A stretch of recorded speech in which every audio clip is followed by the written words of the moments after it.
In 2005, over 600 million pairs of socks were sold in the UK. As well as being comfortable, best sellers also have to be fashionable.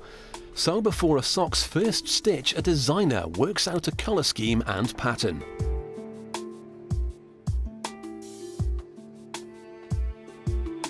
Flashy socks aren't a modern-day invention.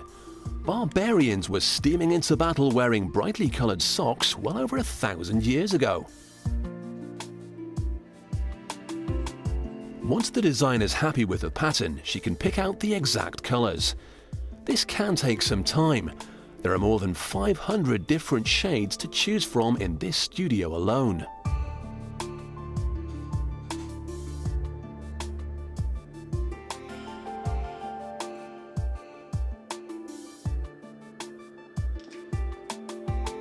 That done, she can model her design on a computer.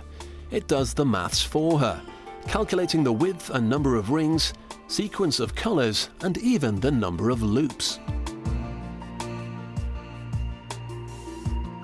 The threads are collected from this warehouse.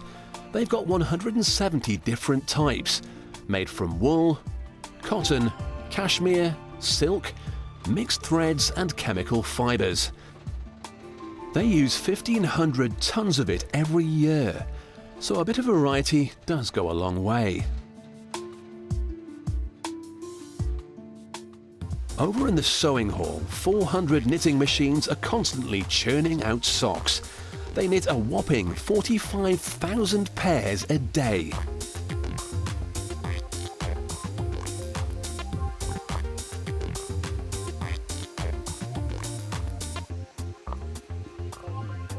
One of the workers mounts the threads onto a machine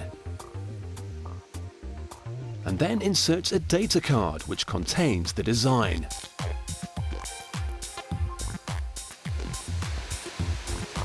The knitting machine gets through 27,000 loops in just a minute. Even the largest of sewing circles would struggle to match that pace. It's just a blur of colour to the naked eye. But in slow motion you can see some of the 160 needles that are knitting the fabric into tubes. After about 5 minutes, they're long enough, 66 centimetres to be precise. They're sucked through a cylinder towards the next station.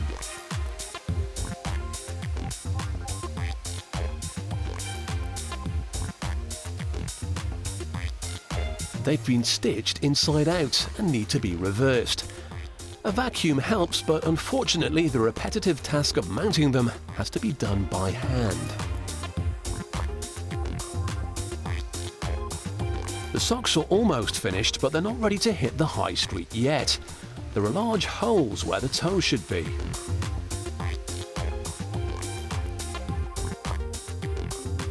Each loop of each sock has to be carefully mounted onto a row of needles.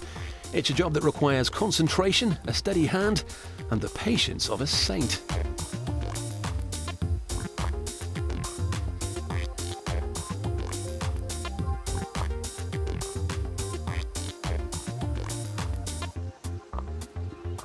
A machine cuts off the spare fabric and sews the loops together.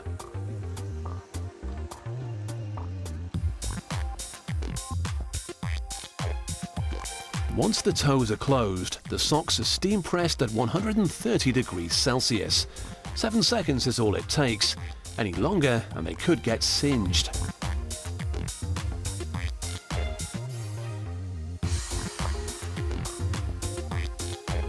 Crease-free, they'll now be fresh and comfortable to wear. That's more than can be said for the earliest known socks. The Greeks made them nearly 3,000 years ago out of matted animal hair.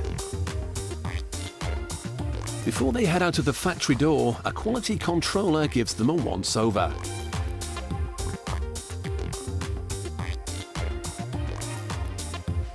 Finally, they're paired up and sewn together to make sure they stay in pairs.